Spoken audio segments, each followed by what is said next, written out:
Right, well, I have to say I did visit a garden centre, and you talked recently about his and hers. Now, I have to say, Susan, I never heard of his and hers in the garden, and I'd say an awful lot of other people haven't either.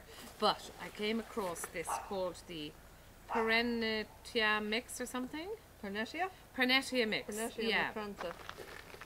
And then it said, make sure you buy him, because if you buy him, she'll produce a lot more flowers. I thought, Well, to get... isn't that nearly a fact of life? It is. I mean, you do know about the birds and the bees, yes? Yeah. Okay. So how does this work?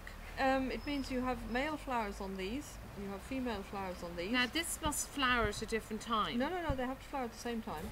Well, how come he isn't flowering with her? Well, these are berries after the flowers. Oh, I see. She has berries after the flowers. Oh, I thought these were her flowers. No, Sorry. no. Okay.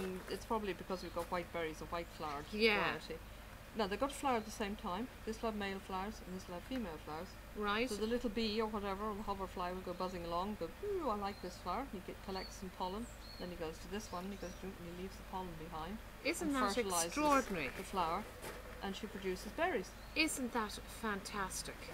My goodness. And you never had come across No, that? never. No. There are several things. I mean, varieties of apples, hollies. I mean, I'm not going to list everything now, but that's a couple of things you need. And tell me female. something, do these have to be placed in the same area in the garden, or? Within a reasonable, yes. I mean, you would put them fairly close together, all right. Amazing. Now, what you do need with these is you need an acid soil. An acid soil, lime-free soil. Right. So where do we get that? Well, if you live in an area, you either live in an area with an acid soil or you don't. Right. Now, if you don't and you want to grow things like this, which also would be rhododendrons and azaleas. Oh yeah, which people seem to love. Yeah, you could do a raised bed of reasonable size with an acid soil in it. Get in acid soil. Oh, so just keep it in its own little Yeah, place. or peat-free compost. Or these you could maybe even try growing them in a pot for a while. Well, I was just thinking, wouldn't it be a great idea? We were just talking about before we were filming that you could do sort of a his and hers. You can give one to somebody who's got a 50th wedding anniversary, or a couple who've got engaged and they have their apartment.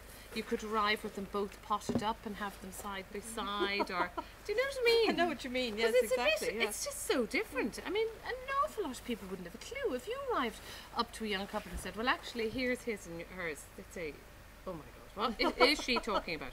Actually, it's a brilliant idea. I never thought of it like that. I suppose I'm used to it. And also for an apartment, like, it's nice the way that goes. It's not going to get too big, I presume. Well, certainly not in a pot. No, I mean they do spread out of doors. So there are varying sizes and heights of them, and you can get ones with pink berries as well. So maybe you should get a little pink pot for that and a black pot for that, and up you go. Blue pot.